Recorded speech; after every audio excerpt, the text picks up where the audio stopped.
అనాధికమైనటువంటి కట్టడాలు అని గత ప్రభుత్వంలో మినిస్టర్గా పనిచేసినటువంటి దేవినేని ఉమా గారు చెప్పినటువంటి వీడియో నేను ఇప్పుడు ప్రెస్కి రిలీజ్ చేయబోతున్నాను. ఇది ఆల్రెడీ పాత వీడియోనే, పెద్దగా అందరికీ చూడాల్సిన అవసరమో చెప్పాల్సిన అవసరమే లేదు. కానీ ఇప్పుడు రిలీజ్ చేయడానికి కారణం ఏంటి అంటే అధికారికంగా మీ ప్రభుత్వంలో ఒక ఇరిగేషన్ మినిస్టరే ఇది అనాధికారిక కట్టడము, ఈ కట్టడాన్ని కోల్చాలి అని చెప్పిన సందర్భంలో, వీళ్ళకి నోటీసులు ఇచ్చామని చెప్పిన సందర్భంలో, లింగమనేని గెస్ట్ హౌస్కి నోటీసులు ఇచ్చామని చెప్పిన సందర్భంలో ఈ నోటీసులు ఒక్కసారి ప్రభుత్వం ఇచ్చిన తర్వాత దాన్ని ఉపసంహరించుకునే అవకాశం లేదు.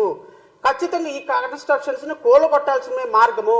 తెలంగాణలో ముఖ్యమంత్రి రేవంత్ రెడ్డి తీసుకున్నటువంటి నిర్ణయాన్ని, అక్కడ తీసుకున్నటువంటి ఎకో సిస్టమ్ను, చెరువులను, కుంటలను, కాలువలను రక్షించడానికి ఒక ముఖ్యమంత్రి తీసుకున్నటువంటి సాహసోపేతమైన నిర్ణయం, మీ శిష్యుడు తీసుకున్నటువంటి సాహసోపేతమైన నిర్ణయం గురువు గారుగా మీరు ఎందుకు తీసుకోలేకపోతున్నారు సార్? నాకు అర్థం కావటంలా. ముఖ్యమంత్రి చంద్రబాబు నాయుడు గారు మీ శిష్యుడు మీకంటే అద్భుతమైనటువంటి సాహసోపేతమైన నిర్ణయాన్ని తీసుకొని వరుస పెట్టి ఇంజనీరింగ్ కాలేజీలు, యూనివర్సిటీస్లు, కన్వెన్షన్ హాల్స్ ఇంకోటి కూలగొట్టుకుంటూ వెళ్తుంటే మీరు మాత్రం ఇంకా అనాధికారికంగా అక్రమ కట్టడంలో నివసించి ఆహా ఓహో నేను అద్భుతమైనటువంటి అమరావతిని సృష్టిస్తా లేదా అద్భుతమైనటువంటి పరిపాలన చేస్తానని చెప్పటం ఎంతవరకు సమంజసమని జేపీఎం భారత్ పార్టీ మిమ్మల్ని ప్రశ్నిస్తుంది. దీనికి నాకు సమాధానం చెప్పకపోయినా రాష్ట్ర ప్రజలకు సమాధానం చెప్పాలి. లేదా మీ తనయుడు ఈ రాష్ట్రానికి మరొక అనాధికారిక ముఖ్యమంత్రి, ఐటీ మినిస్టర్, ఎడ్యుకేషన్ మినిస్టర్ కూడా ఆయనే అనుకుంటా ఇట్ సీమ్స్, అనాధికారికంగా డిప్యూటీ చీఫ్ మినిస్టర్గా యాక్ట్ చేస్తున్నటువంటి మంత్రి గారు, వీరు కూడా అదే నివాసంలో అక్రమంగా నివసిస్తున్నటువంటి మరొక సక్రమం అని చెప్పుకునేటువంటి మంత్రి. మీరు మంత్రులుగా, ముఖ్యమంత్రులుగా ప్రజల యొక్క జీవన ప్రమాణాలకి మీరు ఒక రోల్ మోడల్గా ఉండాల్సిన సందర్భం. ఒక ముఖ్యమంత్రి గారే అక్రమ కట్టడంలో ఉంటున్నారు, ఒక మంత్రి గారే ఎడ్యుకేషన్ మినిస్టర్ పిల్లలకి అబద్ధాలు ఆడకూడదు, సత్యమునే పలకవలని చెప్పాల్సిన ఒక వ్యవస్థకి ఒక మంత్రిగా ఉన్నటువంటి నారా లోకేష్ అక్రమ కట్టడంలో నివసిస్తూ ఇది సక్రమ కట్టడమే, దీనికి అన్ని పర్మిషన్స్ ఉన్నాయంటే ఎలా ప్రజాస్వామ్యం అవుతుంది సార్? ఇది how we can call it as a democracy? మీరు అధికారంలో ఉన్నారు కాబట్టి మీరు రోల్ మోడల్గా ఉండాలి. నేను Pawan Kalyan deputy chief minister గారిని కూడా అడుగుతున్నా, మీరు ₹1 జీతం తీసుకుపోతే నాయన ముందు 2 లక్షల జీతం ఏదో మీరు తీసుకొని చేయాల్సిన పనులు చేయండి.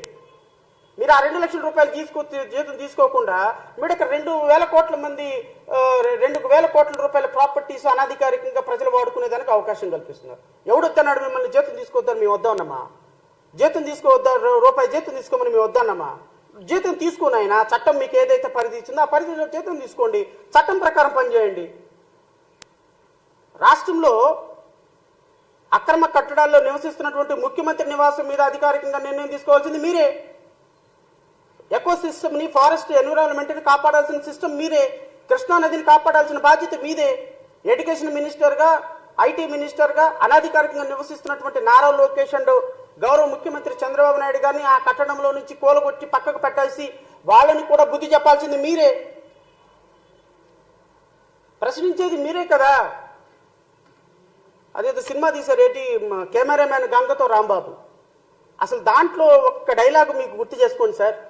ఒక్క డైలాగు ఒక్కసారి నా పర్సనల్ రిక్వెస్ట్, ఆ సినిమా ఒక్కసారి సాయంత్రం వేసుకొని ఒక యూట్యూబ్లో కొట్టుకొని చూడండి.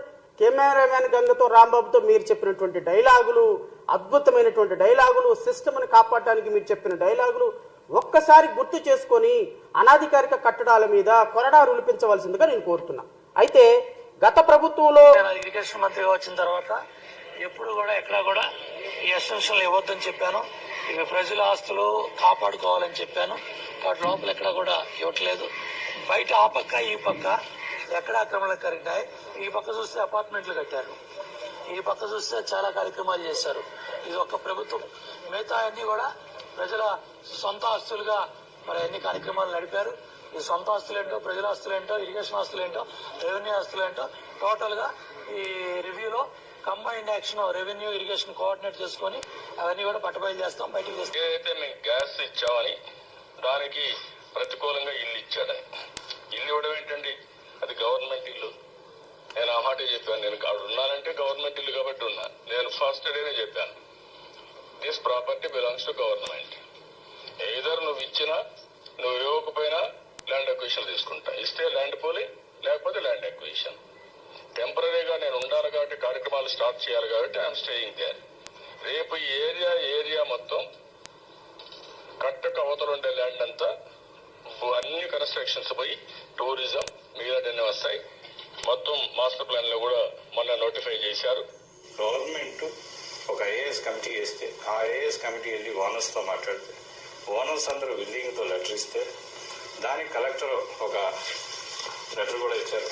ఆ కలెక్టర్ ఆ లెటర్ లో 2 బెడ్రూమ్ 9,000 రూపాయలు, 2.5 బెడ్రూమ్ 10,000 రూపాయలు, 3 బెడ్రూమ్ 12,000 రూపాయలు, దాన్ని ఒకటి 1000 అడుగులు, 1,400 అడుగులు, 1,250 అడుగులు, 1,250 square feet, 1,450 square feet, 1,750 square ఫీట్కి ఇచ్చిన అపార్ట్మెంట్ రేటు మాక్సిమం 12,000 రూపాయలు. చాలా మంచిది. అటువంటి టౌన్షిప్ కట్టినందుకు మేము ఆనందపడుతున్నాం. ఆ రూపాయి ఏది మాకు రాదు, గవర్నమెంట్కి ఆల్రెడీ ఇచ్చేసాం. గవర్నమెంట్కి మేము చెప్పింది ఏంటంటే, మీదే గవర్నమెంట్ కూలింగ్లో తీసుకోండి, నాకు దానికి సంబంధమే లేదు. నేను గవర్నమెంట్ కూలింగ్ లో తీసుకుంటా, అన్ని బిల్డింగ్లు తీసుకుంటా అంటున్నారు. ఉండవల్లి ఈయన చెప్పేది, ఉమా గారు ఒక మాట చెప్తారు, ముఖ్యమంత్రి గారు ఒక మాట చెప్తారు, లింగమనేని ఒక మాట చెప్తారు.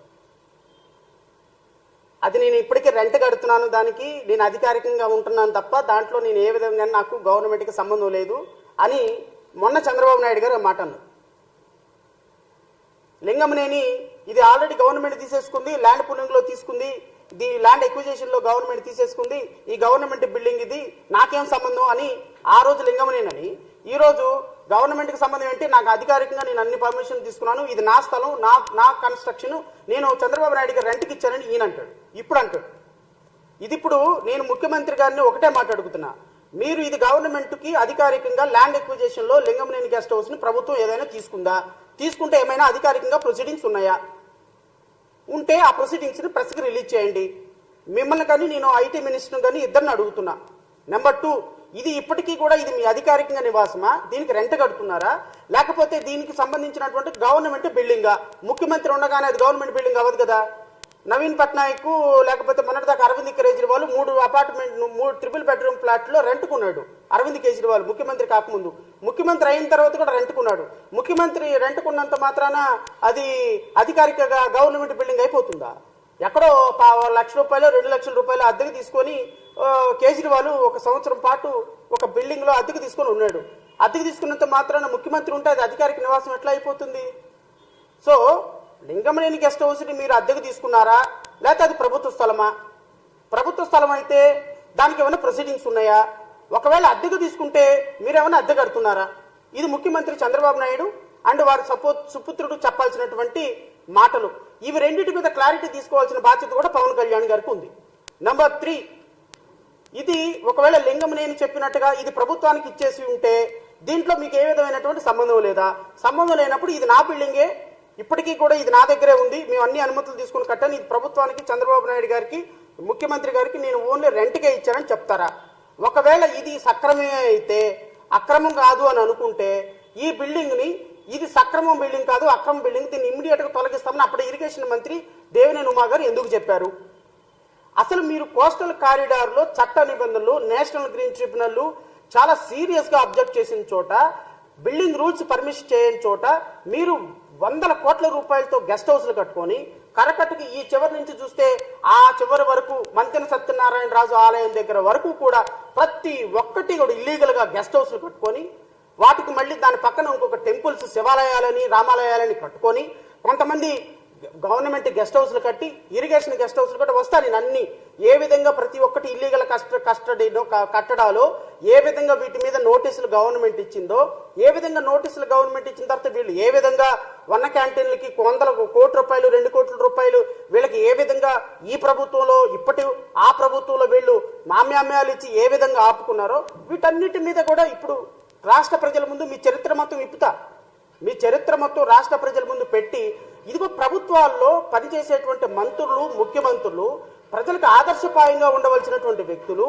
ఈ విధంగా ఇల్లీగల్ కట్టడాల్లో, ఇల్లీగల్ కన్స్ట్రక్షన్స్ లో నివసిస్తూ వందల కోట్ల రూపాయల వ్యాపారాలు చేస్తూ ఉంటే ఈ వ్యాపారాన్ని అరికట్టాల్సినటువంటి ప్రభుత్వ అధికారులు లక్షల రూపాయల లంచాలు తీసుకొని జోగులాడుతూ ఉంటే మరి ఈ రాష్ట్రంలో ఒక పేదవాడు ఒక ఇటుక పెడితే సాయంత్రానికి 10 మంది అధికారులు వచ్చి ఆ ఇటుకతో పాటు ఇంకో 10 ఇటుకలు కూడా పడగొట్టేటువంటి దుర్మార్గమైన వ్యవస్థలో ఇక ఈ రాష్ట్రంలో లా అండ్ ఆర్డర్ను పరిరక్షించాల్సింది ఎవరండి? నేను Lingamaneni guest house illegal construction చెప్పడానికి కూడా నేను ఒక రూల్స్ చదువుతా.